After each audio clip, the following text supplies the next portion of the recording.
Direto do nosso Instagram aqui. Eu queria agradecer a todo mundo que está participando com a gente. Obrigado a vocês que estão aqui comigo participando nesse momento. Eu sou Fernando Oliveira e nós já vamos convidar aqui para entrar conosco também o Cremilson e também o nosso amigo Luiz Valença, né? Então, hoje é um grande dia, né? Um dia de muito esperados. Aí nós vamos falar um pouquinho sobre refratários. O Rodrigo Vivêncio está aí também. Ô Rodrigão, um abraço para você aí, obrigado pela presença. Kaique está aí também. E a gente vai então iniciar aqui, convidar os nossos amigos aqui. Fica faltando o Cremilson também aqui agora. E acho que já está entrando aqui um dos nossos convidados aqui, né? Ele já está aqui com a gente, então, também, né? Boa noite, Fernando.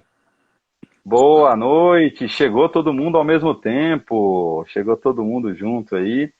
É, Opa, olha aí, olha os feras aí, muita gente. Nossa, além de gordo, agora eu tô longe da câmera, eu tenho que ficar mais longe da câmera, vocês estão tudo longe da câmera, então agora sim, agora eu tô bem, eu queria dizer que é um prazer e assim, só mesmo o Cremilson para conseguir arrastar esse homem para uma live, né? Porque eu não consegui. Então, eu queria dar uma boa noite especial ao José Luiz Valença. Boa noite, Valença, tudo bem? Boa noite, Fernando. Tudo em ordem, tudo ótimo. Boa noite, Cremilson. Ah, Olá, boa noite. tudo bem, Cremilson? Cremilson já é nosso sócio aqui, né? Já está batendo todos os recordes aqui de audiência do nosso canal. Boa noite, Cremilson, tudo bem? Boa noite, Fernando. Tudo bom? Realmente eu sou seu sócio aí. Até minha esposa já tá brigando comigo, já tá falando que eu converso mais com você do que com ela. Esses assuntos de fundição é um negócio de louco, né? A gente não para de falar mesmo Sim. e é muito legal, porque sabe uma coisa que eu percebi, o Valença, vocês são mais vividos que eu aí no exterior, eu percebi que no mundo inteiro você quer puxar assunto, você começa a falar do que acontece dentro de uma fundição. Se o cara for de fundição, cara, você tem assunto, você arrumou um amigo.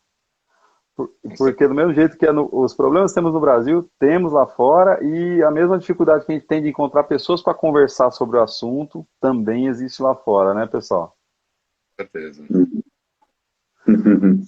Sim. Bem, antes de mais nada, eu gostaria então de apresentar, né, nosso amigo José Luiz Valença. Tem um P aí no meio do caminho, mas depois eu explico o que é o P. Dinheiro. Ele é engenheiro metalurgista, formado aqui pela nossa Universidade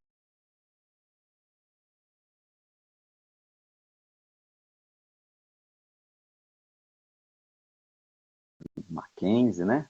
E, e tem aí mais de 20 anos, né? São Mais de 20 anos. 10 anos, acho que iniciei em 84 em refratários de maneira geral, né? E desde 94, exclusivamente para refratários para fundição. Olha que bacana. Mais de 30 anos aí, então, trabalhando com refratários para fundição, né? Realmente e outra coisa, trabalha com refratário para fundição, mas, por exemplo, o meu tio trabalhou 30 anos na Rolamentos FAG e ele era cozinheiro, então ele não conhecia nada de rolamento. Então, no caso do, no caso do Valença, não, ele é 30 anos na aplicação, no dia a dia da fundição e vivendo ali esse famoso chão de fábrica que tanto eu quanto o Cremilson somos apaixonados, né? Conta um pouquinho pra gente aí, Valença, um pouquinho dessa experiência, como é que foi isso aí tudo, você já começou, né? Vamos falar da fundição. Em 94, eu trabalhava como representante, né? E eu fui convidado pela Allied para atuar aqui no Brasil. Então, eu entrei, vamos falar assim, talvez uma das últimas empresas, né, a aparecer referente à fundição, tinha uma porte da então Refratários, hoje IBAR, sei se podia falar as marcas, né? Os nomes, mas já É, foi. a gente edita depois, a gente edita. E a empresa, ela preza pelo seguinte, pela presença. Então, todo essa trajetória, vamos chamar de trajetória, ela é observando, aprendendo, estando presente nos clientes para exatamente identificar, né? E se eu posso dizer, a parte acadêmica, ela tem um valor, mas a parte prática, ela embasa, ela fortalece muito mais, ela dá muito mais sustento no que você vai falar. E é isso que, vamos dizer assim, é isso que eu prezo, né? Minha empresa preza bastante. Eu acho que vou deixar por aqui, Fernando, basicamente.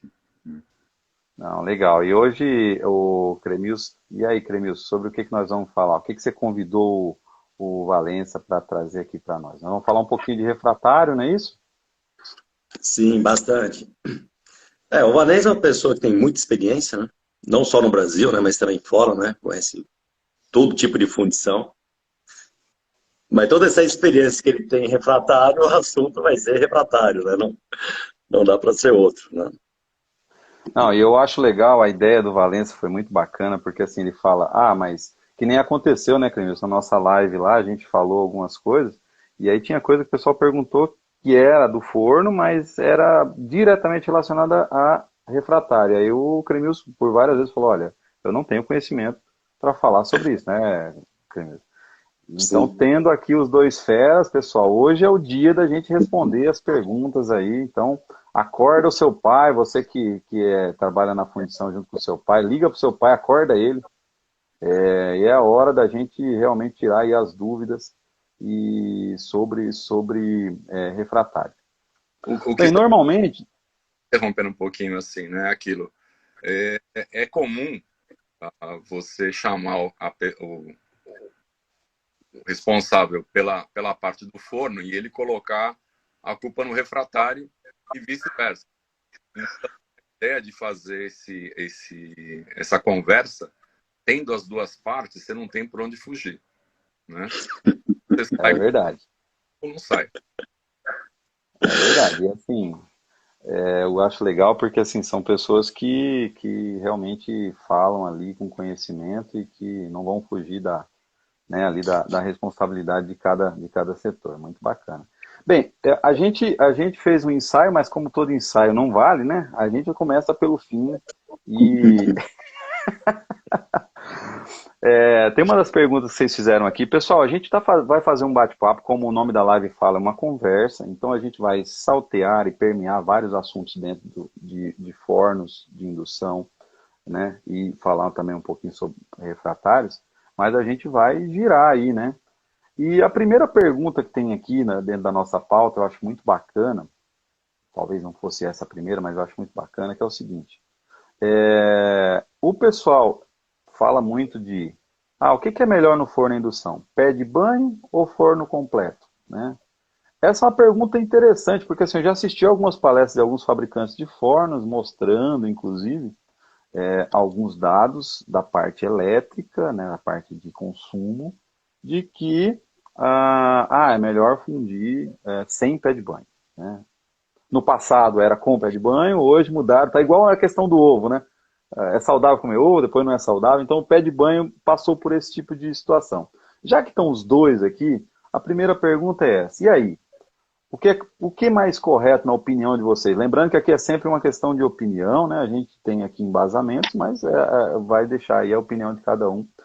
Pé de banho ou vazar o forno completamente, começando pelo Valente? Bom, vamos lá. Quando você faz essa pergunta, você tem que identificar que equipamento você tem, né? Primeiro, fornos mais populares anteriormente eram os fornos de frequência de rede, que é um forno que obrigatoriamente ele requer pé de banho.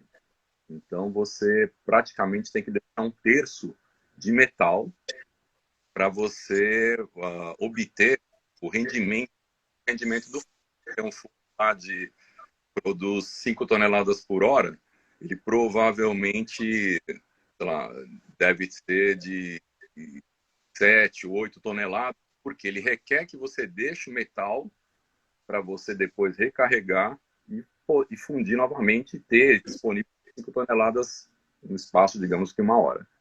Os fornos de frequência de rede, eu estou entrando na parte do Cremilson, eles, teoricamente, você estima que entre carregar, fundir, analisar, corrigir e vazar, você deva fazer no espaço de 1 hora. Quanto ao pé de banho nesses fornos, aí é sempre controverso. Eu penso que é uma perda, né? Se você fundir com carga normal, é uma perda porque você vai sempre ter um metal que você está reaquecendo, você está dando energia para ele e você não está usando. Então é como se você dirigisse, sei lá, um ônibus de 20 passageiros, no qual todo o percurso você tem 4 passageiros o tempo todo, só paga uma passagem. Enquanto você está gastando gasolina, etc., para fazer esse movimento sem tirar do forno, vamos chamar assim. Cremilson, passa a bola para você agora. Hein? Tá bom, perfeito. Eu só vou tentar dar uma explicada mais técnica. Bem, se a gente pegar a eletrônica, né, o fornos de média frequência começou a ter uma boa tecnologia a partir da década de 70, né, com a descoberta dos tiristores, dos semicondutores. Porque antes, para eu conseguir uma média frequência, era mais difícil, eu tinha muitas perdas. Então, o forno mais eficiente era a frequência de rede. Só que, como é que funciona o forno? Igual hoje, por que existe a média frequência? Para determinar a agitação do metal. Quanto mais baixa a frequência, mais o meu metal agita. Então, se eu pegasse um forno, frequência de rede, que é baixa frequência, fazer uma relação, vamos dar um exemplo, um forno rápido, que é de 1 para 1. Eu tenho 1000 kW, 1000 Hz, tá? Em 60 Hz, esse metal ia voar do forno. Eu não posso ter essa relação, tá? Porque ia ter muita agitação. Então, como é que eram os fornos antigamente? Se eu colocasse 1000 kW, o meu forno era 3 toneladas, 4 toneladas. Por quê? Eu aumentando o volume do metal, eu diminuo a agitação. Só que se eu pegar 1000 kW, eu vou fundir só 2 toneladas. Então vamos falar, se eu tiver um forno de 4 toneladas, 3 toneladas, vamos pôr, boa relação que o Vanessa passou. Eu era obrigado a deixar 1000 quilos de pé de banho e tirar só 2 toneladas nesse tempo aí de 1 hora mais ou menos. Porque se eu esvaziar o forno, a minha fusão ia ser muito demorada, ia demorar umas 3, 4 horas. Porque nos fornos de frequência de rede, eu coloco no tap do transformador, frequência de rede é pegar um forno, uma bobina e ligar direto na tomada. E daí eu ponho no tap do transformador e eu não sei que potência que vai dar. Tá? Igual forno de 1000 kW. Ele podia dar 1200, eu tinha que abaixar o tap para não desarmar. Então eu colocava um tap mais baixo, ele dava os 1000 kW. Conforme a carga ia aquecendo, a potência ia caindo. Eu tinha que aumentar o tap, eu tinha que selecionar os capacitores. Ou seja, a minha fusão ia ficar muito demorada, porque ficava ligando, desligando toda hora, e a relação para quantidade de metal e potência. Com o surgimento da eletrônica, o de média frequência, hoje eu consigo ter forno aí que funde em 30 minutos, 15 minutos. Não é viável, né? Mas que eu consigo, eu consigo. E daí o que eu mudo? Eu subo a frequência, né? Aumentando a frequência, eu mantenho a agitação. Tá? Então, quem tem forno de baixa frequência, né? Frequência de rede, daí realmente eu trabalho com pé de banho. Média frequência, não é o certo é não deixar pé de banho, é esvaziar o forno inteiro. Um caso ou outro de forno especial, daí sim. Tá, mas igual, se pegar um forno rápido, vamos falar que forno de 30 minutos, 40 minutos, uma carga está pronta. Daí não, daí eu não deixo pé de banho. Daí eu fundo tudo. E o pessoal do refratário também agradece, né? Porque se deixar Bem, pé de banho, sempre com o metal lá agitando muito, você aumenta o desgaste do refratário, né? essa bem falado, Cremilson. Essa é o, vamos dizer assim, é um ponto negativo de você manter pé controle. Se você não tiver vamos chamar de educação de como operar o forno, você quer tirar, vamos dizer assim, leite de pedra, né? Então muitas vezes você se descuida e deixa baixo nível de metal com potência alta. E nesse caso, quem sofre geralmente o refratário. Pela agitação, aumento de temperatura, né? Superaquecimento, agitação, aí você tem aquele velho problema que todo mundo sempre toca, que é a parte de pé de elefante. Muito bem, muito bem. Cara, e vocês são terríveis, viu? Olha, nós já estamos aqui passando de 100 pessoas conectadas e é muita gente de muito lugar para falar. O pessoal quer que a gente fale aqui. Queria dizer pro TMTB que nós vamos responder ele, mas vai ser lá no final. Fiz uma pergunta aqui sobre refratário no forno a arco, mas essa pergunta é bombástica e a gente fala depois. Tem também aqui, agradecer também a presença aqui do Samuel, do Binho, do Felipe Alves, do Ítalo, da Gabriele Cristina, o Charles Júnior, quem mais? Giovanni Magalhães, Raimundo Reis, Wesley Heisler, tem um pessoal aqui também que conhece vocês, Adalto Pereira, Giancarlo Santi, tá aqui também, falou que eu estava dando boa noite, chefe. Esse aí tá marcando presença, né? Pedro Henrique Pinto Guimarães também tá aqui, o Benedita, Daniel, o Kaique Castro, que mais? O Everson Lacerda, o Edson, é muita gente aqui. Um abraço aí ao Giuseppe Fuz também, o Silvio Carmo, mandando um abraço para vocês, o Geraldo Cozar também, mandando um abraço para vocês dois. É muita gente aqui que está participando. E perguntas aqui que algumas nós não vamos. Sérgio Rita aí também, daqui de São Paulo, um abraço, Sérgio. O Júlio Cavazotti. E muita pergunta. Algumas perguntas nós vamos responder depois, porque algumas talvez a gente não consiga responder, mas é muito legal. E a gente já começou tocando aí num ponto bem, bem importante essa questão aí, que é uma discussão sempre, essa questão do pé de banho. Uma outra questão também, que até ficou algumas dúvidas aí na outra live, que eu queria aproveitar e levantar esse tópico agora, eu queria falar de bobina, né? Falar um pouquinho, né? Sobre a questão dos cuidados com a bobina. E aí, deixa ela molhada, seca e tal. E aí eu queria aproveitar, tem uma pergunta aqui de um dos nossos aqui, que diz o seguinte, nós usamos mica aqui, né, para proteger ali o refratário na bobina, né? Entre a bobina e o refratário, para facilitar a extração do cadinho. Ele quer saber a sua opinião, o Valença. Então a pergunta é, os cuidados aí no refratário da bobina e essa questão da mica, se realmente, qual a sua opinião? Vamos lá.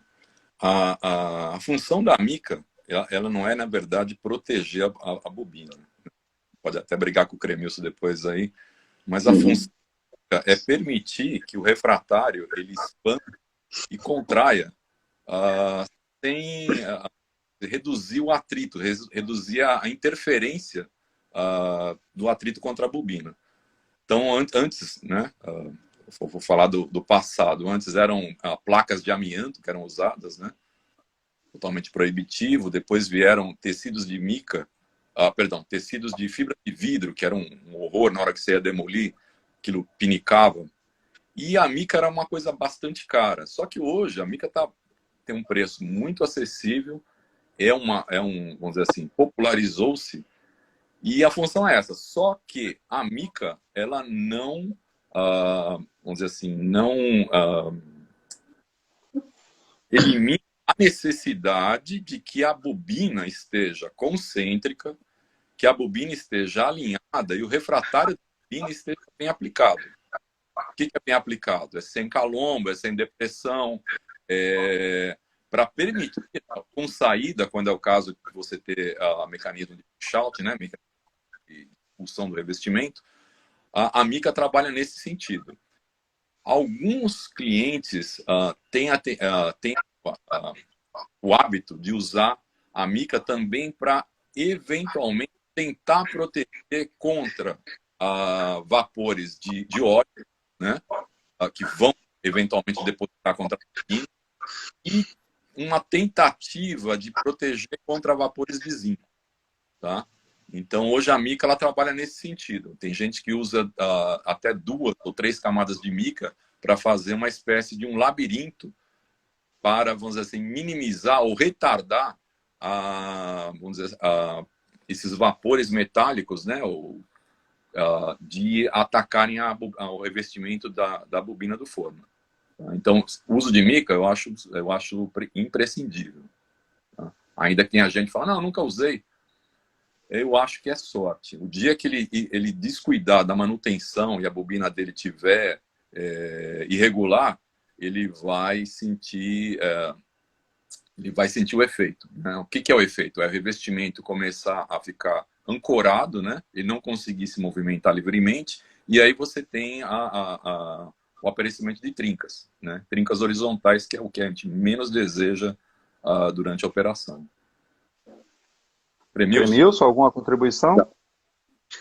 Sim. Bom, primeiro, realmente, eu já estou melhor aqui na live. Estou conseguindo ler as pessoas também. Pô, tem bastante amigo, bastante pessoas aí dando boa noite. Pô, boa noite a todos. Dá vontade de falar o nome de todo mundo, mas eu não vou falar, não.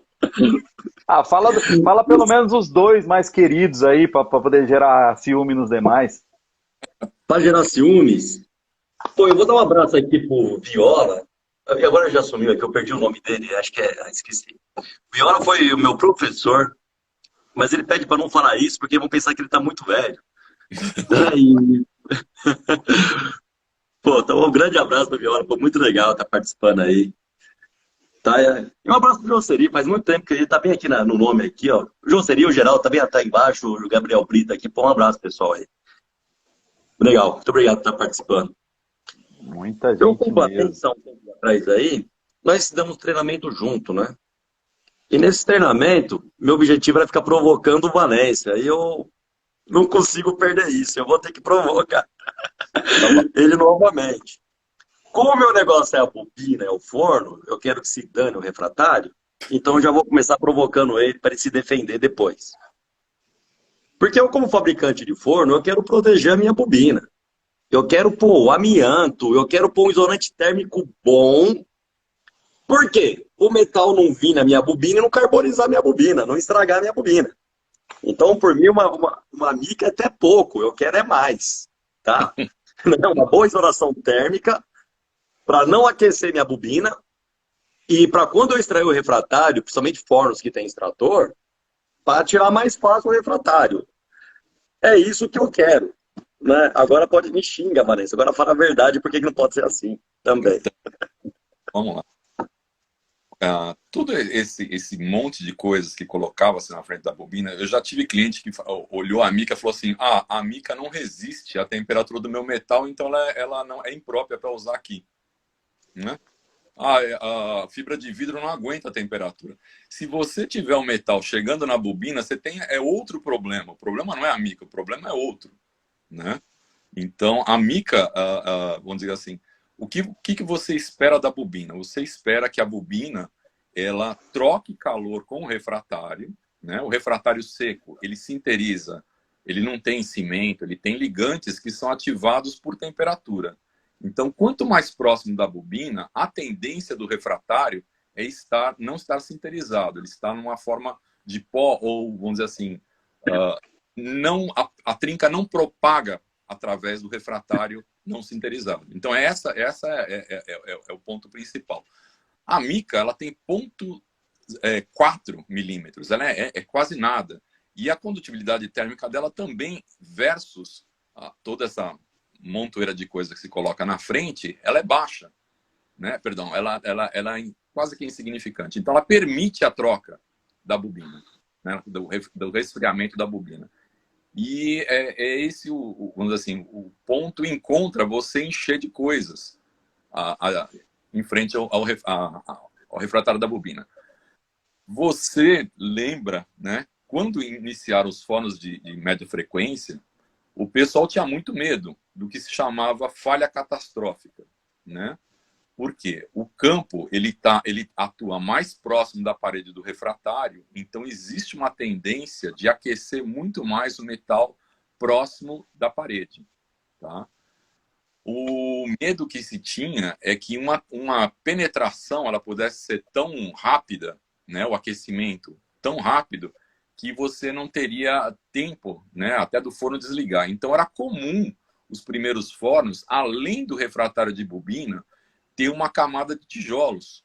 Né? Eu acho que tem 1 ou 2 fornos no Brasil que ainda tem essa camada de tijolos, né? Como proteção da bobina.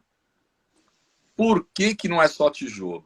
A especificação desse tijolo seria um tijolo de 90% de alumínio para justamente usar um material de alta condutibilidade para não, vamos dizer assim, atenuar o efeito, para não diminuir o efeito de resfriamento da bobina, da troca de calor da bobina com o refratário.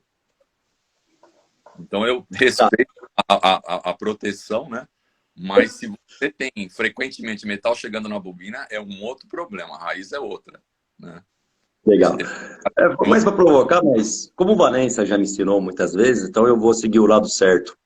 Realmente, o que mantém a bobina fria e segura é a água.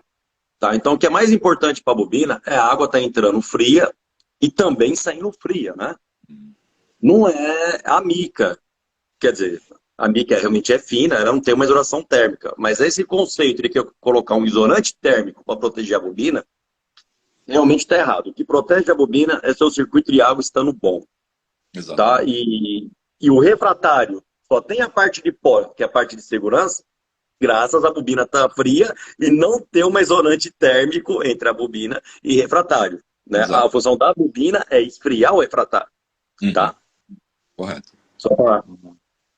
Muito bem, muito bem, muito bem. Mais um tema aí passado a limpo nessa live aqui. Né? O pessoal que vem de curso aí tá descabelando, porque a gente tá, né? Ai, meu Deus do céu, é isso que me deixa feliz. É a alegria de poder compartilhar com mais de 100 pessoas ao mesmo tempo aqui que estão assistindo nosso conteúdo. Muito legal. E poder trazer tudo isso. Eu queria aproveitar e falar que tem o nosso ouvinte que fez a pergunta, falou que usa 2 camadas de mica, né, só para fechar o assunto, e usa 2 camadas de mica que está bem contente com o resultado, já usa isso há 5 anos e está contente com o resultado, que funciona muito bem para ele lá.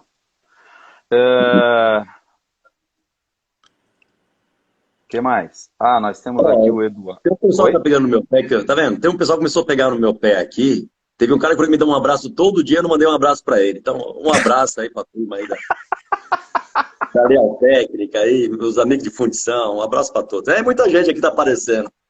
Ah, Leal Técnica aí já patrocinou nossas lives aqui, tá mais uma vez aí, eu botei, tá a logo, quem tá assistindo lá pelo YouTube, tá vendo a logo da Leal Tech, né? Obrigado. Aí, quem quiser saber mais aí da Leal Tech aí, é só mandar um e-mail aí pro dr.fundição@gmail.com e a gente passa aí todos os contatos, também se você colocar no Google aí Leal Tech já consegue. I wanna like, deixa eu tentar falar em inglês aqui. I would like to send a message to Eddie De Leon, the senior sales representative of Allied Mineral in Ohio. My friend there. Hello, Eddie. It's good to see you again. Next year I will visit Allied. I maybe if Valença permitted. Eu só contar essa historinha aqui no ar para ninguém saber. Eu liguei lá dos Estados Unidos aliás, eu falei com o Jonathan Tabor, né? Lá. Aí falei com ele, falei, escuta, eu conheço um cara gente boa lá no Brasil, é o Valença. E ele falou que se eu viesse aqui, a mentira tem perna curta, né? Se eu viesse aqui, vocês iam me deixar visitar e tal. Aí ele pega o telefone e manda mensagem pro Valência. Estamos aqui com um amigo seu, Fernando. Ele, quem?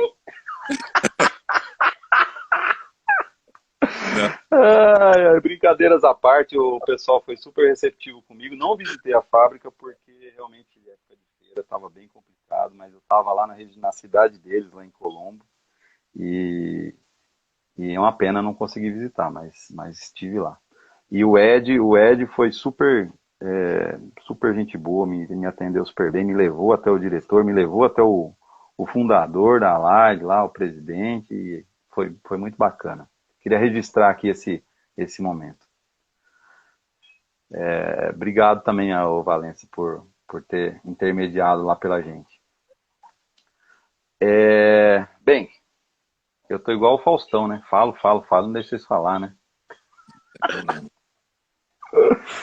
Voltando aqui para o nosso assunto, para o nosso tema, eu acho que um tema também muito bacana que a gente tem que tratar é o famoso assunto do momento. E aí eu quero que cada um defenda o seu lado.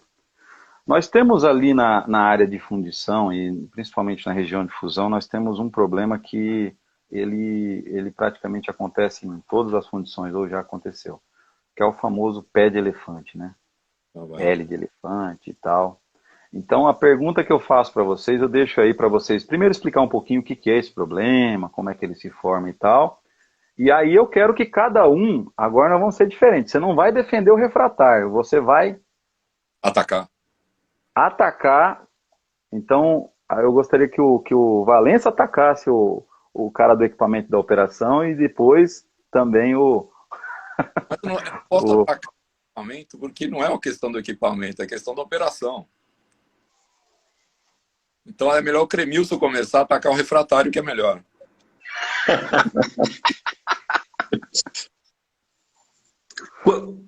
Já que meu professor do Senai está aqui, né, não podia falar onde eu falei também.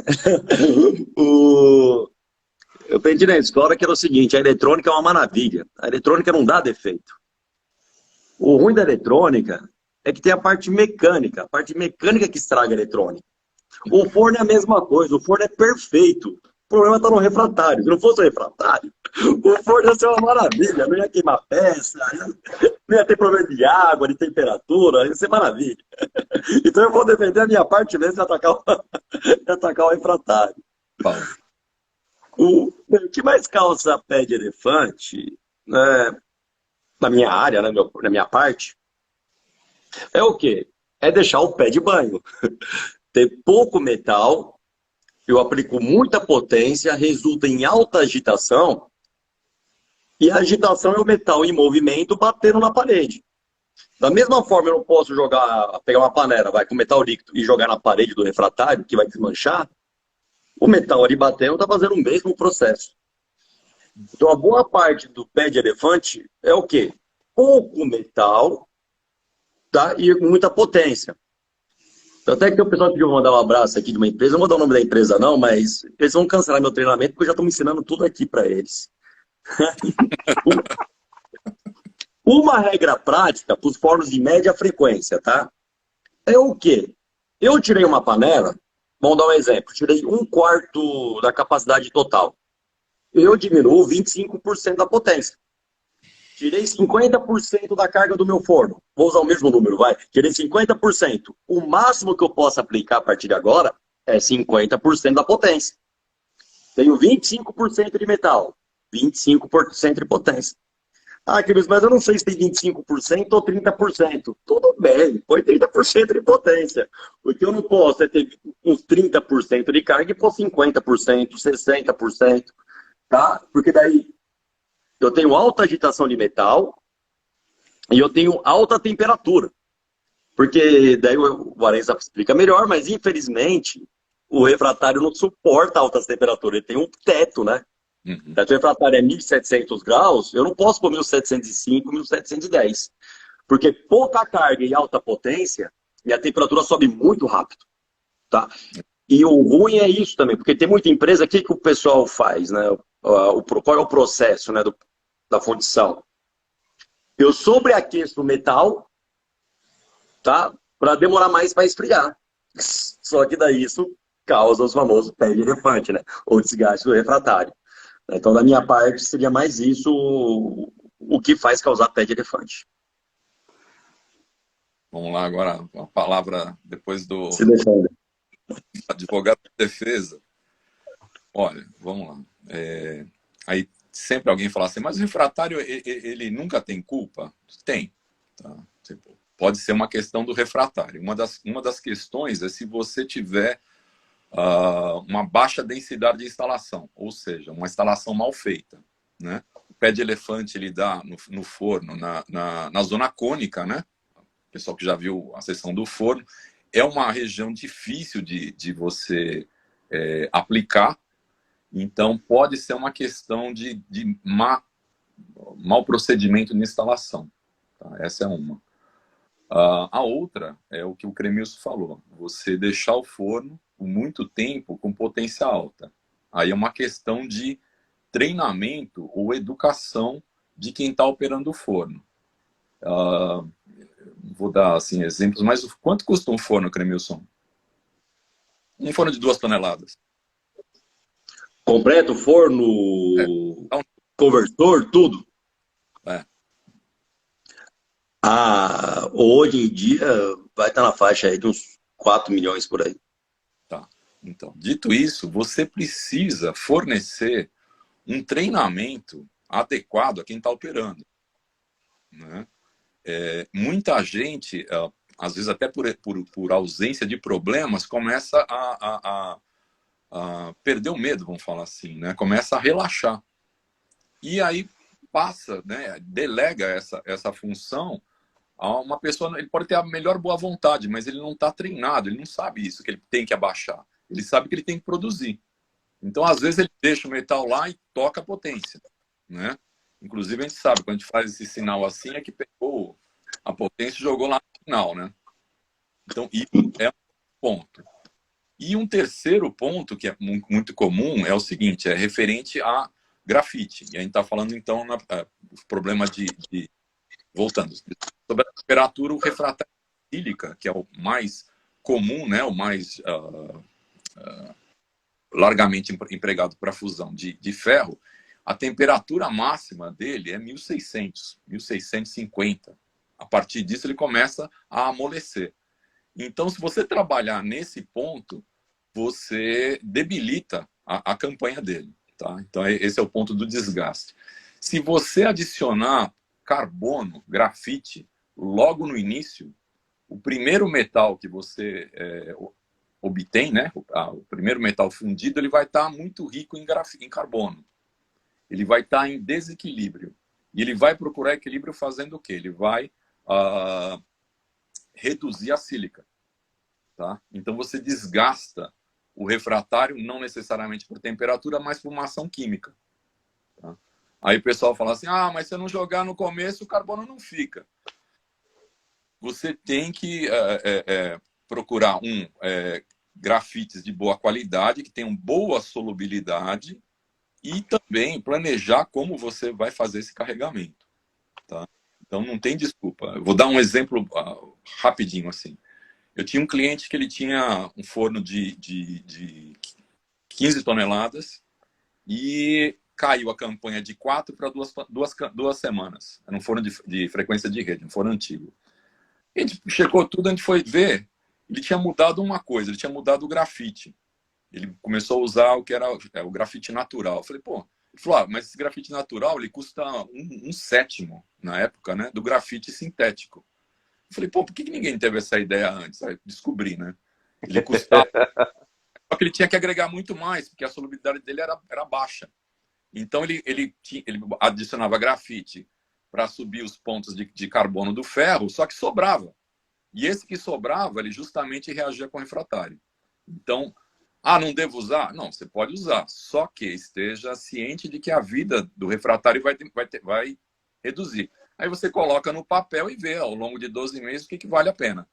Você comprar mais refratário, comprar mais forma perdida, gastar mais em partida ou economizar no grafite. sem mais delongas. Só mais um comentário aí sobre o grafite.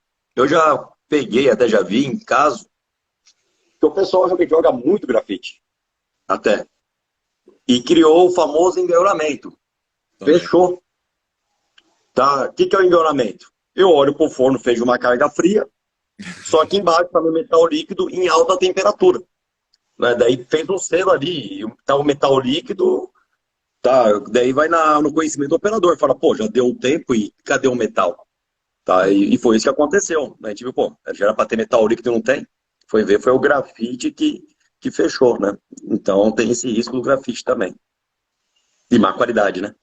Também, também. Eu tenho uma mania de usar grafite para incorporar melhor no começo da carga. Eu tenho esse problema. Você é a alegria do produtor de refratário. Que gasta. Olha aí, ó, agora eu fiquei com cara de, né? Não, em A gente absoluto. podia ter alinhado. Você A gente sabe podia que, ter alinhado isso. mas você sabe que às vezes, veja bem, às vezes a pessoa, o cliente ou a fundição, ela já acha que isso é normal.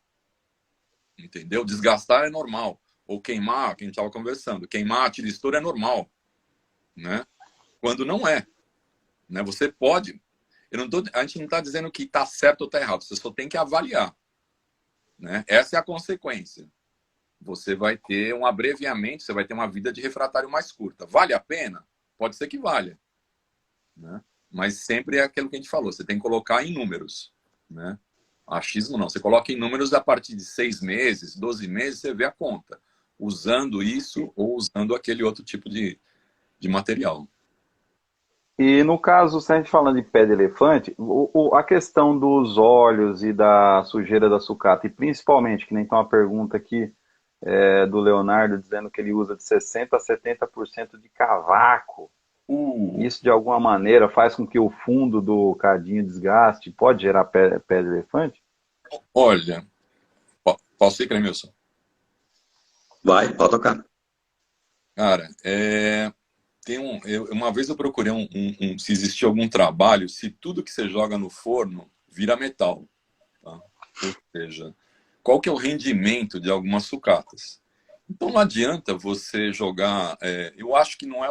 O cavaco é um problema, a gente vai conversar depois, mas óxido fino, né? Esse é um dos grandes venenos, né? O óxido de ferro, ele ataca a sílica. Então é comum quando você joga tudo, o pessoal que pega com eletroímã, né? Ele vem, pega cavaco, pega peça, pega terra, pega diabo que o carrega e joga dentro do forno. Tudo isso ele impacta diretamente no seu bolso. Seja por conta do ataque que faz ao fundo, pode fazer o ataque também na zona cônica, mas não tem volta, né? Óxido é óxido, né? Areia é areia. Isso vai consumir energia, né? Que no final do dia, um número assim básico é que 1 quilo de areia para você manter, né? Ela quente, você gasta o mesmo de energia que for para manter 2 quilos de ferro, tá? Então, limpeza é uma coisa também a considerar-se quando você quer otimizar a fusão. Então, cavaco é um problema. Não sei se a gente conversa agora ou conversa mais tarde, mas eu acho que o cavaco não ataca tanto, mas os finos que não vão se transformar em metal, que ele vai só dar uma volta no teu forno, esse é o problema. Você vai gastar energia e vai desgastar refratário. Basicamente, se você puder alhar, ótimo. Se você puder peneirar, tamborear, ótimo. Tira tudo quanto é fino, porque ele vai fazer um passeio às suas custas dentro do seu forno. Caramba. Eu brigo bastante com isso e assim, se você tem a possibilidade, costumo dizer que se você tem a possibilidade de jatear os seus canais, de melhorar a qualidade e a limpeza do seu material, além de você ganhar dinheiro não gerando, não fundindo óxido, você ainda, o refratário agradece, né, Valente? Com certeza. Com certeza. Não só o refratário, né? O operador agradece.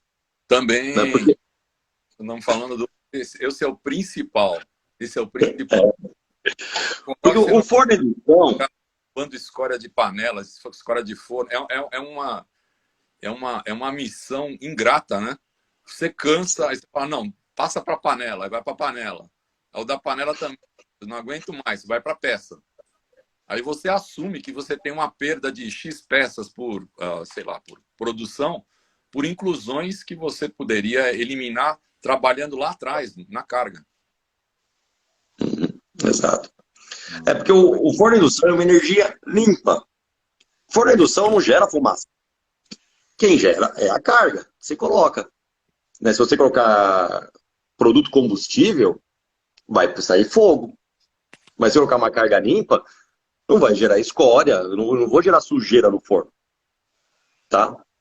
Então, realmente, ter uma carga limpa, o refratário agradece, o operador agradece, o seu custo de fusão vai ser bem mais baixo, Claro. a sua produção vai ser mais alta também. Eu estava acompanhando uma fundição uma vez, um forno rápido, a fusão gastou 40 minutos. E o operador ficou 30 minutos tirando escória. 2 operadores. Precisou de 2 pessoas para ficar tirando escória. Ou seja, eu olho uma fundição dessa, o cara não quer produzir, né? Porque para ele produzir a metade da capacidade que ele tem de fusão, tá? Por causa disso, porque é muita escória, né? E realmente, o certo é eu preparar uma carga para o meu forno da potência máxima do início ao fim. Se no meio da minha fusão, em qualquer parte, eu não estou atingindo mais potência máxima, é porque minha carga está errada. Se minha carga está errada, quer dizer o quê? Eu tenho pouco metal, muita potência, também agitação elevada. Tá? Porque, vamos falar, no que eu coloquei minha carga, passou uns 10, depende do tamanho do forno, da potência, mas passou uns 5, 10 minutos, já tenho carga líquida. Tá? Se o forno está berrando, abaixou a potência, esse metal está sobreaquecendo, tendo agitação, criando pé de elefante no início da fusão. Também. Tá? Então, realmente, eu posso criar pé de elefante já no começo da minha fusão. Está criando esse problema. Muito bem. Ó, tem um monte de perguntas aqui que infelizmente nós não vamos conseguir responder todas, mas aquela sua pergunta, nós falamos de cavaco, adivinha o que apareceu aqui, ô Valença? Um fabricante de briquete. Não, um rapaz falando que prensar cavaco pode ser uma solução. Não. Cremilson, vai você. Fala você o que a gente estava conversando. Bom, você fala que não e vai sobrar, eu vou levar porrada. Não adianta fazer briquete ou cavaco. O forno de indução não foi feito para fundir cavaco. Tá? Desculpa, eu falei errado. A indução não funde o cavaco. Exato. Eu não consigo fundir cavaco com a indução. O que eu quero dizer? O que faz fundir a carga, gerar calor, é a circulação de corrente no meu metal, na minha carga. Exato. O cavaco ele tem uma massa muito pequena, ele não consegue circular corrente. Ou seja, ele não gera calor. Então, como é que eu fundo o cavaco? Misturando o meu cavaco com a carga quente, com o metal líquido. Tá? Então, para eu fundir cavaco, eu tenho que misturar ele. Tá? Com uma carga mais sólida, essa carga vai fundir e depois eu vou derreter no meu cavaco. Independente dele ser briquete ou não. Uma informação que me passaram, que eu concordo, eu acho que está certo isso. Para o briquete ser bom, a densidade dele tem que ser maior do que o metal líquido. Porque eu coloco o briquete, ele afunda. Coisa que ninguém conseguiu até hoje. Quer dizer, eu não conheço ninguém que conseguiu um briquete desse. Tá? Então, às vezes, a vantagem de fazer o briquete é só eu tirar o óleo do meu cavaco. Não que vai fundir mais rápido, que vai melhorar minha fusão, não. Ele vai continuar o cavaco igual. Não vai mudar. Tá? Às vezes até pior. Normalmente, até você jogar o cavaco no metal líquido, às vezes é melhor do que até o briquete, tá? Para fundir. Eu vou aproveitar o que o Cremilson falou. Primeiro o seguinte, né? Não é garantia que você tira todo o óleo, tá? Não mesmo. Você retira uma parte e o próprio fabricante acaba falando Até isso. para tirar o óxido, Pode, eu fazia isso aí, mas você tem que tirar com centrífuga, é outro processo, é outra. Isso, cores, correto. água, etc. Agora, o briquete, eu parti fundições que foram desenhadas, supostas, para fundir briquete, e dois trabalhos: era jogar o briquete e depois ter que pescar o briquete de volta, porque ele fica boiando. E, completando o que o Cremilson falou, o cavaco ele não funde por indução, ele funde por condução. Então, o que ele requer? Ele requer que você adicione em pouca quantidade para ele ser engolfado pelo banho. E quanto mais agitação, mais você consegue engolfar o cavaco. Você conseguindo envolver o cavaco, você também reduz a oxidação. Ou seja, você aumenta o rendimento dele. Porque deixar ele só lá, ele vai gerar escória, né? Ele tem baixa massa, mas ele tem uma área de exposição maior. Então é muito mais fácil ele também se oxidar, se ele ficar muito tempo dentro do banho. E a gente comentou, né, sobre... a gente fala isso, né? Eu tive um cliente que ele simplesmente... Bom, deixa para lá, mas... você... É isso aí, eu entendi. Agora eu queria aproveitar esse negócio do cavaco, para não te colocar em saia justa, né? Tem uma questão que é o seguinte, eu ouvi isso e eu uso e funciona, aí eu queria ouvir a opinião de você, é o seguinte: a gente usar o cavaco ali no início da carga, jogar o cavaco, para ele ser um amortecedor para evitar que as primeiras peças pesadas possam danificar o fundo do cavaco. Procede, não procede? Eu acredito que sim, tá? Mas assim, você botar uma quantidade. Não é encher até a metade e achar que vai funcionar. Não é usar cavaco. É proteger o fundo. Né? Não é, porque exatamente, você enche de cavaco, aquece o forno, você, vamos assim, quando muito, você tem um termopar, você tira a temperatura de uma parte e o cavaco está frio. Então aquela parte do forno, as trincas estão abertas. Você tem metal, ele vai pegar e penetrar por ali. Então o uso de cavaco, ele tem que ser, vamos dizer assim, pré-estabelecido, né? Tem que ser regulado para ser ou no início, tá, de uma corrida, não de um dia de trabalho com forno frio, tá, nunca em sinterização, e sempre com cuidado, porque o cavaco também ele vamos dizer assim, é um dos pontos que favorece o engaiolamento, tá? Na nossa época, você falou que você é mais jovem, mas na nossa época aconteciam tantos problemas, todo mundo era treinado, né? Eu trabalhei numa fundição num determinado lugar de São Paulo, que era perto de um determinado fabricante de fornos, que eles iam fazer treinamento nessa fundição. E era sempre assim, era você treinar falta de energia, né? E colocação de carga para evitar engaiolamento, e em caso de engaiolamento, o que fazer? E eu vejo que muitas fundições não sabem isso mais, tá? Não sei culpa de quem. Ou se, por justamente ter reduzido tanto a quantidade de problemas, essa história se perde. Então, o pessoal realmente não sabe, né? Eu já vi fundição com forno engaiolado, que o Cremilson falou. Um dos pontos é você falar assim: olha, eu tinha que fundir, tinha que ter metal, vamos falar, às 10 horas. São 10h30, o forno parece estar frio. Tem um problema. E eu já vi o cara pegar e falar: não, deixa comigo que eu vou botar essa carga para baixo. Ele sobe em cima do forno com um varão e toca a chuchar a carga, correndo um risco absurdo, né? Mostrando que esse histórico, né, esse conhecimento, ele tá perdido e precisava ser recuperado. É verdade, é verdade. Vamos criar aqui então a escola Cremilson Valério. Não. Cremício Valença e fundição de refratários e fornos. Mas olha, tem umas perguntas aqui bem legais. Tem o nosso amigo aqui, o nosso amigo que eu acho que o Thiago Japa, eu acho que ele é desses caras que gosta de viver perigosamente. Cavaco com água da chuva, pode? Pô. É um fanfarrão, né? Brincadeira, Thiago. Você ele está esperando, né? Mas Se você quer ver a chuva de metal, pode. pode, exatamente. Pessoal, só mas tô- quem tá assistindo aí, água e forno a indução não combina em momento nenhum, pessoal. Nunca, nunca, nunca. Então, por favor, respeitem a vida dos seus colaboradores e dos seus colegas de trabalho.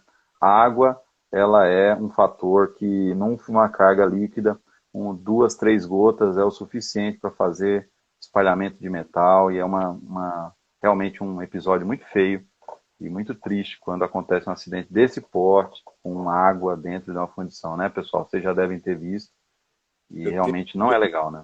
Eu tenho uma figura que ilustra isso. Novamente, né? Parece que eu vou ver do passado, mas antes tinha até manuais assim, de treinamento, falava assim, não introduza no forno objetos invólucros, nada fechado, né? E acaba aprendendo só pela dor, né? Aí acontece o problema, ele vai descobrir qual foi a razão e a partir daí ele começa a abrir furo em tudo quanto é coisa, ver se está com óleo, se está com água. Tem essas histórias o cara carregou um amortecedor de carro dentro do forno por engano, o amortecedor virou um foguete. Mas basicamente é o seguinte, a água, quando ela passa do estado líquido para o estado gasoso, ela aumenta de tamanho 1.600 vezes. Então, a gente estava conversando, né? Um refratarista falou assim, na verdade um refratarista, um forneiro falou assim, então equivale que é o seguinte, essa garrafinha de 1 litro, ele vira um depósito de água, de uma caixa d'água de 1.600. Eu falei, exatamente. Né? Não é que tem pólvora no refratário, não é nada. É simplesmente essa mudança de volume.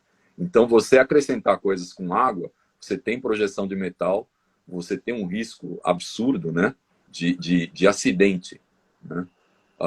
Se não acontecer um acidente, você está acrescentando algo que vai oxidar o teu metal. Tá? Na melhor das hipóteses. Você não precisa disso. Não. Realmente. A carga perto do forno para ela secar, não deixar a carga na chuva, não deixar nada na chuva, né? A gente já viu explosão de simplesmente o cliente expulsar o revestimento, tudo caiu dentro de um container, ele levou esse container com refratário usado para fora, tomou chuva, ele voltou o bloco extrator para o forno e colocou. Nossa. Na sinterização, o fundo do forno explodiu, né? Pela quantidade de água que tinha ali. Realmente, a água com metal líquido, com alta temperatura, realmente não pode, né?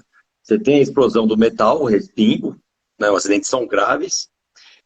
E também, eu não vou dar essa ideia não, mas às vezes a gente vê pessoal que gosta de jogar água em lugares quentes para esfriar, né? Exato. Aliás, tem até uma pergunta dessa aqui. O que vocês acham? Tem uma pergunta aqui. Inclusive, deixa eu ver se eu acho ela aqui. Que é o seguinte. Você pode demolir usando água. Isso, então, exatamente. Se gera vapor em altas temperaturas, se você respirar esse vapor, você se queima tudo por dentro. Você pode se queimar. Tá? Então, além do espingo de metal, tudo tem esse risco. Então, às vezes no vazamento, tudo, se tem uma poça de água no chão, o pessoal, deixa isso aí, você não tem perigo não. Se cair uma gota de metal, pode ter acidente grave, tá? Então é algo que não pode ter. Tá aqui, ó. No meio da semana precisamos fazer um reparo e esfriamos jogando água. O que pode ocorrer?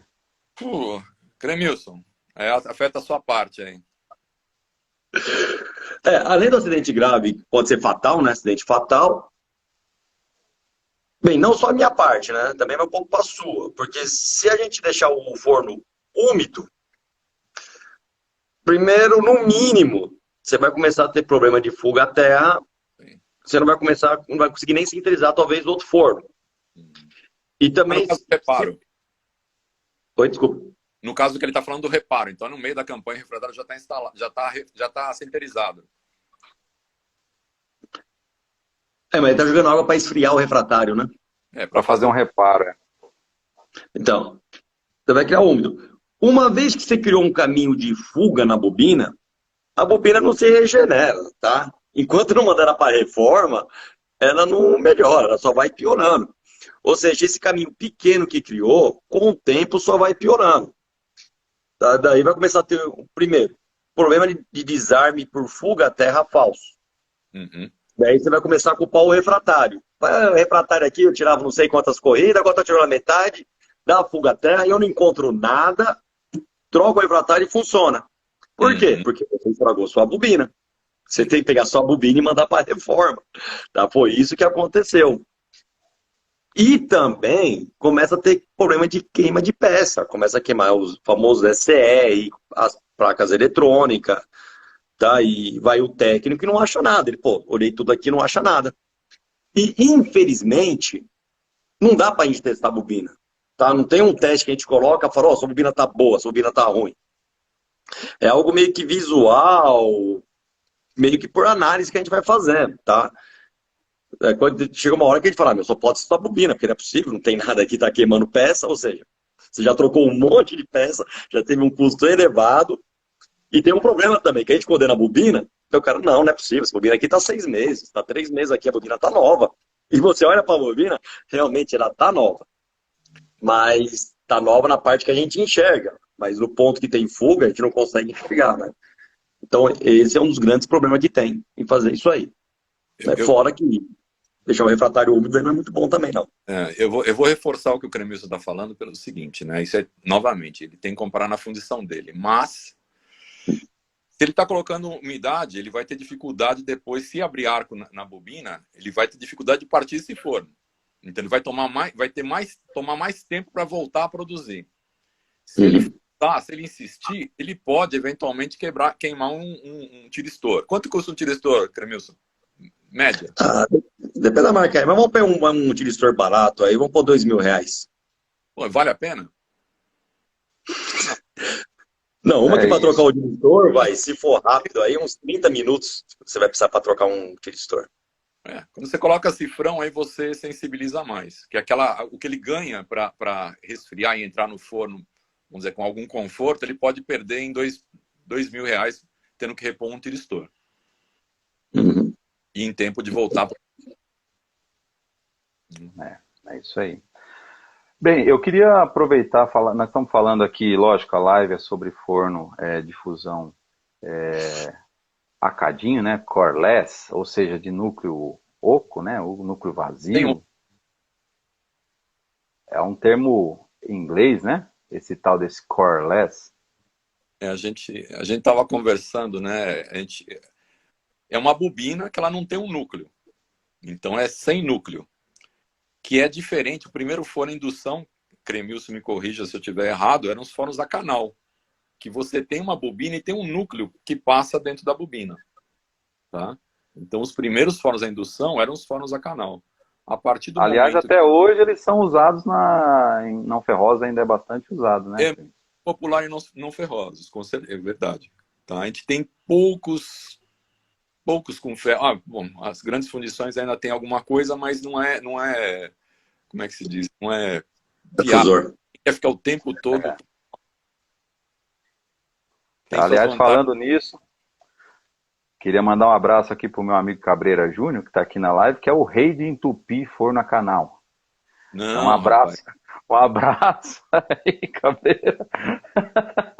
Ó, é uma história bem interessante a dessa fundição, cara. Olha, eu olhei, vi o forno assim, tirei o chapéu, porque olha, um trabalho de persistência. Isso aí. E aliás, aí, falando um pouquinho dessa questão, nós falamos bastante de fusão de ferro, de aço e tal, né? Falando de não ferrosos, né? Nós temos o Cabreira está compartilhando com a gente aqui, né? Que o cavaco, no caso dos não ferrosos, ele vai, além dos problemas normais, ele também é um gerador de hidrogênio que vai gerar pinholes em tudo que é lugar. No não ferroso ele é mais consistente porque a temperatura do metal é mais baixa, então não queimo, não consigo expulsar, então ele realmente acentua bastante. E ainda falando de não ferrosos, nós temos também o Sidney aqui contribuindo, é Sidney? É o Sidney aqui, falando um pouquinho também sobre essa questão do uso de cadinho, falando um pouquinho, falamos aí de cadinho, né? Existem também os fornos, também no formato coreless, que você faz a preparação e usa cadinho dentro dele, né? Valência e... Eu estava até vendo um vídeo de uma empresa no Canadá que eles têm a bobina, você tem um cadinho na base e a bobina sobe e aí ele pega o cadinho para vazar, né? Sim, sim, sim. Tem algumas ligas, né? Não são muitas, que ela não funde por indução. Então, o que acontece? A bobina aquece o cadinho e o cadinho aquece a liga. Ela precisa do cadinho, o cadinho é que aquece, vamos dizer, leva à fusão da liga. Tá? Tem suas vantagens e desvantagens. Tem qualidade do cadinho, tem instalação, vamos dizer, uma infinidade de aspectos, né, quanto à fusão. E pode ser também por praticidade, né, de você pegar, retirar um e colocar outro e tocar a vida, né? Tem todo o procedimento, todos os passos de instalação de um refratário seco, né? Também tem uma limitação de tamanho, né? A partir de uma certa dimensão, o cadinho ele tem um custo não proibitivo, mas considerável. Vamos lá. Um pouco da desvantagem do refratário, referente a isso, é que o refratário não é um condutor elétrico. Se não conduz eletricidade, o refratário não gera calor. Né? Então, se eu pegar um forno a indução, não colocar nada que conduz eletricidade, não vai gerar calor. Daí é a vantagem do cadinho. Eu uso um cadinho que seja condutor de eletricidade, daí ele recebe minha indução, aquece, eu posso pôr uma carga não condutiva que essa troca térmica acaba aquecendo, né? Tá? Faz esse processo aí. Ô, Cremilson, uma curiosidade. Se eu pegar o forno vazio e tocar potência, o que acontece? Você só vai danificar, queimar peça, você pode até esquentar, avermelhar o que está fora do forno. Tá? Só isso. Mas não vai gerar calor nenhum. Tá igual... Então já vou emendar aqui no tema. Se eu quiser fazer uma retomada ou uma sintetização usando a potência do forno, eu tenho que colocar uma carga densa pegando todo o refratário. Sim. Porque a indução não vai esquentar o refratário. A indução vai esquentar a carga e essa radiação de calor vai até o refratário para fazer a curva de aquecimento aí, para fechar as trincas ou sintetizar ele, né? Tá? Então é muito importante. Sintetização é mais tranquilo porque eu tenho a minha forma, né? Então minha forma já garante isso. Uhum. Mas quando é retomada, daí tem que tomar esse cuidado, né? A gente vê muitas empresas fazendo retomada pondo só um pouquinho de carga. Daí não adianta, não funciona. Aqui o Odair está perguntando, mas essa daqui eu não vou responder, porque essa daqui você vai assistir no curso do Cremilson, né? Como desengaiolar um forno corretamente. Essa daí vai ser no curso do Cremilson, que nós vamos fazer em parceria em 2023, numa fundição aqui perto, viu, Cremilson? Vamos encontrar uma fundição e nós vamos fazer esse curso na prática, Então, Odair, tá convidado aí. Odair José, nome de um cantor que tocava as músicas que o meu pai dançava e eu ficava sentadinho no banco vendo eles dançar. Eu lembro dessa música. Se eu não me engano, na live sobre detetor de terra, nós já conversamos sobre isso também. Acho que eu falei. É verdade. Olha, eu acho que eu comentei. Já dá para adiantar alguma coisa, mas na prática mesmo, só no curso que a gente vai fazer em 2023. Aí tem uma pergunta aqui também, que essa daqui eu gostaria de ouvir do Valência, assim, qual que é o tempo ideal de aquecimento de um refratário frio? Nós não estamos falando de cura, estamos falando ali, qual que é a visão do refratarista, do especialista em refratário na hora de partida de um forno, no início de um turno, numa segunda-feira, ô Valência? Acho que é uma pergunta válida, né? Sim, claro. Ela depende do tamanho do forno, tá? Primeiro de tudo. E normalmente você tem que levar a temperatura. Você precisa, como o Cremilson falou, vou dar duas possibilidades, tá? Uma que eu vou considerar o Cremilson um fabricante de forno. Uma que ele vai gostar e uma que ele não vai gostar. A que ele vai gostar é a seguinte: você tem que preparar uma carga densa, como ele mesmo falou. Então você tem que se preparar, você tem que se planejar.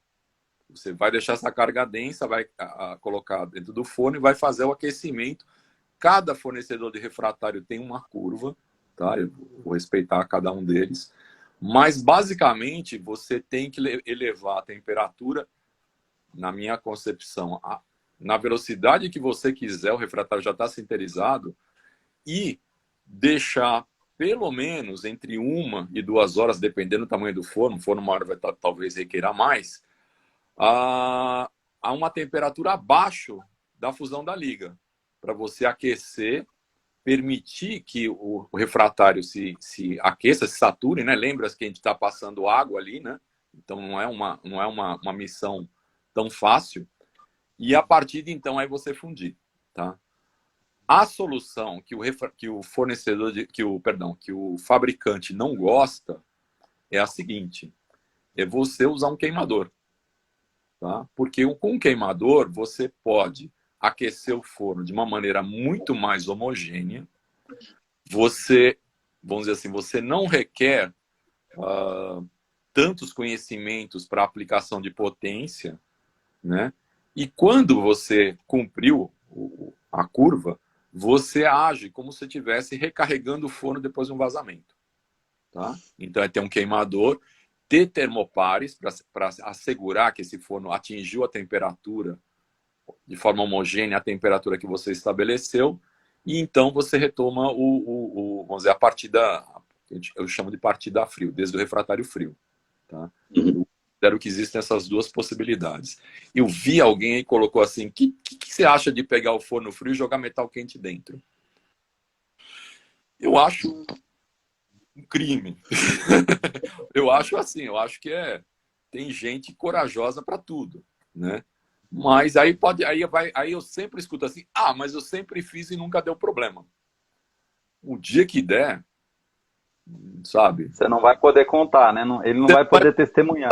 Tudo que você economizou, você vai perder de uma vez só.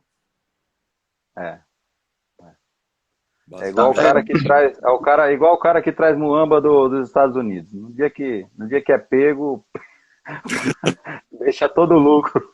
O Cremil tá falando, ó, tá vendo? Eu quero um direito de resposta aqui. O Varença me provocou aí.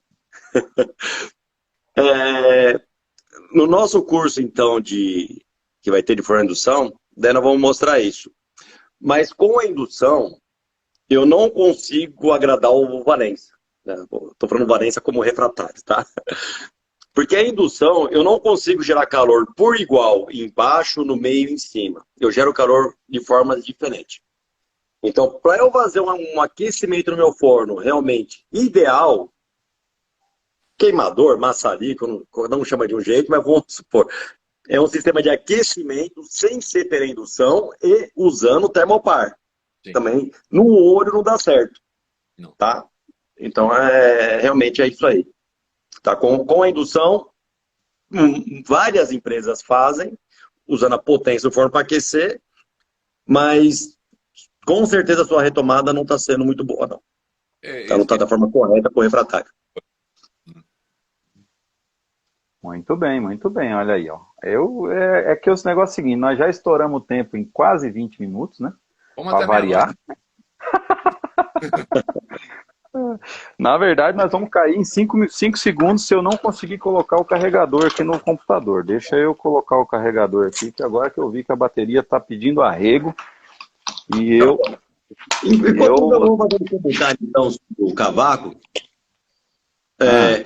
como você comentou, pôr o cavaco realmente no início é uma boa como amortecedor, não é na retomada. Refratário quente, eu ponho o cavaco, põe uma carga sólida em cima, daí sim eu consigo fundir o cavaco. Para eu fundir cavaco no forno de indução é possível, misturando carga sólida e cavaco.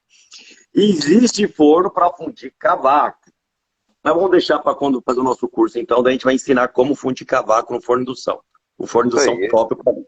Esse que curso, é um forno o Varença já falou, realmente tem que ser um forno com muita agitação. Ou seja, são fornos de baixa frequência, para ter bastante agitação para conseguir fundir esse cavaco. É isso aí. E outra coisa, esse curso de forno que nós vamos fazer, nós vamos desmontar um forno. É aí, Valência, nós vamos levar o martelete e nós vamos desmoldar. Já tem um cadinho lá pronto para ser desfeito e refeito. Então, para Para aquele pai que tem um filho aí em período de transição, o molecão tá aí doido para aprender sobre fundição, manda porque ele vai ter que quebrar o forno para poder refazer o refratário. Nunca mais ele vai reclamar do cara que faz refratário. Exatamente. Boa. Olha, gente, eu queria agradecer aqui enormemente. Eu sei que a gente tem muito assunto pela frente. Ó, por exemplo, eu vou deixar algumas perguntas no ar para a gente responder um dia, numa próxima live, num próximo encontro. Então, nós temos aí, por exemplo, existe refratário intermediário ou isso é uma lenda? Refratário que eu consigo usar tanto no ferro quanto no aço. Será que existe? Vai ficar na memória aí para a gente perguntar depois. Outra pergunta, os fornos, é a pergunta que o nosso amigo Geraldo colocou aqui, que vai ficar também aí para as próximas lives, né? Ele fala assim, acho que até você viu aí já, Cremilson, os fornos a indução multifrequência ou de frequência variável, é uma nova tendência nos fornos? Não responda, não responda. Então, mais uma aí. Então, fica todas essas dicas aí para depois a gente conversar. Pessoal, queria agradecer enormemente ao Valência por toda essa dedicação, por estar aqui com a gente, né? Quem quiser o contato do Valência, é só entrar em contato aqui no dr.fundição@gmail ou entrar no perfil dele ali, mandar uma mensagem no Instagram, ou ainda pode mandar aqui que eu encaminho o e-mail do Valência aqui para vocês. Queria agradecer aí você, Valência, pelo seu tempo nessa segunda-feira, né? Dizer que o Valência aí trabalha nessa empresa aqui, ó, para quem não sabe, ó, fazer propaganda aqui. E também agradecer ao nosso amigo Cremilson lá da Lealtec também, que arrebenta aí nas reformas de forno aí. Tem um parceiro muito, muito bom aí nos projetos que a gente faz aí. Então, agradecer a todo mundo aí. E queria deixar as considerações finais aí, então, para você, Valência, e depois, lógico, para o nosso amigo Cremilson. Por favor. Aí é perigoso, porque eu já falei que meu poder de síntese é fraco, né?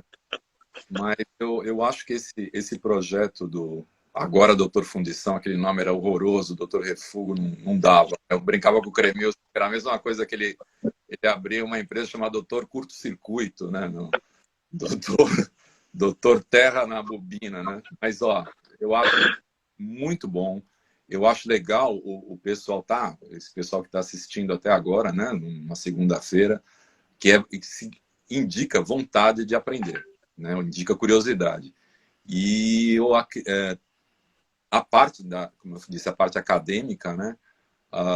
Essa experiência que eu eventualmente tenho, assim, ela é fruto de curiosidade. É fruto de você ir acompanhando tanto instalação, demolição, perguntar, ter gente, né, que veio antes de mim, que me ensinou também, né, que me deu suporte.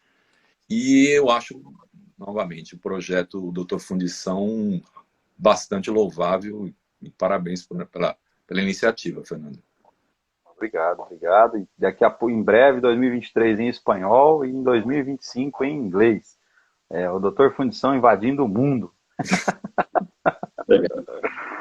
Cremilson, você agora, Cremilson. Então, também agradecer também. Realmente, eu gosto do seu trabalho. Sempre que precisar, pode contar comigo. É um enorme prazer estar do lado do Valência, né? Fazer trabalho junto com eles. Sempre gosto. Estamos sempre aprendendo, né? O Valência é um cara muito importante na nossa área. Ele traz muito conhecimento, explica muito bem. Tá? Eu admiro muito. Estou muito feliz, realmente, de estar participando. Sempre que precisar, né? Tamo aí. Pode contar. Muito bem. Tá? E eu vou falar para vocês, uma coisa que eu sempre falei, né, que o mercado é carente de profissionais da área de refratário e a gente não valoriza os que tem. Então, é um tema que é recorrente nas fundições, refratário e forno, a indução são os maiores custos, não tem jeito, né? A fusão é o maior custo dentro de uma fundição, então não tem como não ser importante para o processo, né? Vocês que ficaram curiosos aí, a gente precisa saber se vocês realmente têm interesse em fazer o curso aí. Se tiver interesse, a gente vai providenciar as primeiras turmas. Eu vou alinhar com... Isso aí surgiu aqui, foi ao vivo.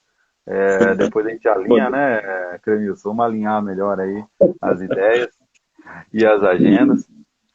E realmente agradecer vocês dois e dizer que não é fácil uma turma, uma dupla que consegue manter 100 pessoas, cento e poucas pessoas, mais de 200 passaram pela live, 100 pessoas conectadas aqui até numa segunda-feira até as 10h30 da noite. Então, parabéns a vocês. Realmente enaltecer o trabalho de vocês. E gostaria também, se você vai mostrar isso para sua família, Valença, dizer que isso aqui também é uma forma de homenagear você e o seu trabalho e tudo que você faz pelo setor de fundição. Sinta-se homenageado, tá Obrigado. ok? E a gente tem que homenagear as pessoas em vida. Não estou desejando que você morra, mas a gente tem que falar das pessoas enquanto elas estão do nosso lado, né? Com a possibilidade. Então, agradeço aí, parabéns pelo profissional que você é e todo mundo que a gente conversa com e fala muito bem de você aí no mercado, tá bom? Eu agradeço o convite, digo que, vamos dizer assim, me incentivou o Cremilson, tá? Com aquela questão de jogar confete, mas é um excelente profissional. Ele, todas as dúvidas que eu tenho da área de fornos eletrônica que eu odeio, a área não. Então, eu prefiro ser franco em dizer, eu recorro a ele, a gente conversa e devolvemos para o cliente uma resposta mais embasada, né? Não achismos. Novamente agradeço aí o Cremilson pela amizade e pela generosidade de sempre estar disponível. Estou falando como amigo, assim, a qualquer momento ele responde, a gente troca bastante figurinha nessa parte, né? E, novamente, agradeço a você pelo convite e essa oportunidade de conversar um pouquinho. Muito obrigado. Bem, primeiramente, também preciso agradecer a todos que participaram. Pô, muito legal o pessoal participando aí, né? Eu acho que teve tô vendo aqui um monte de pergunta aqui. Qualquer coisa, pergunta pra gente no particular para ver se nós respondemos. E já que eu falei mal do refratário, vamos ser justos aqui, né? Bem, o refratário existe muito antes do forno indução, né? Forno indução, realmente, o forno a canal foi o primeiro, deve ter, isso aí tem o quê? 119 anos, para ser exato, né? Foi em 1903 o primeiro forno a indução que existiu. E o refratário existe, sei lá, 2.000 anos, 3.000 anos antes que existe. Então, o pessoal de refratário tem muito mais experiência, tem muito mais know-how do que a parte do forno. Tanto é que o que separa metal líquido, que é 1.700 graus, para a bobina, é 10 centímetros, 15 centímetros. Né? Então, o refratário é a coisa mais importante que tem e é muito bom. Imagina que o pessoal joga cavaco com água, dá as explosões, joga peça lá do alto, despenca lá, ele aguenta isso. Né? Então, realmente, o refratário é algo muito importante, tem alta tecnologia e muito cuidado, porque se o metal pegar na bobina, é uma explosão. Né? E são 10 centímetros que separa isso, então tem muito cuidado para tomar. Tá? Então, eu acho que... É isso aí, pessoal. Então, muito obrigado. Até sexta-feira. A gente vai novamente falar um pouquinho aí sobre ferros fundidos e falar também sobre a parte de termos. Ah, não, semana que vem, essa semana que nós vamos falar, gente. Bem, eu mando no decorrer da semana aí, que agora já me cansei também. Meu Deus do céu. A gente vai postando aí, queria agradecer mais uma vez. Então, pessoal, falamos na sequência pelo WhatsApp. Um abraço a todo mundo que deixou perguntas aí, manda no dr.fundição@gmail.com, que a gente encaminha diretamente tanto para o Cremilson quanto também para o Valença. Um abraço, pessoal, até a próxima. Valeu. Até mais. Até mais, tchau. Até mais.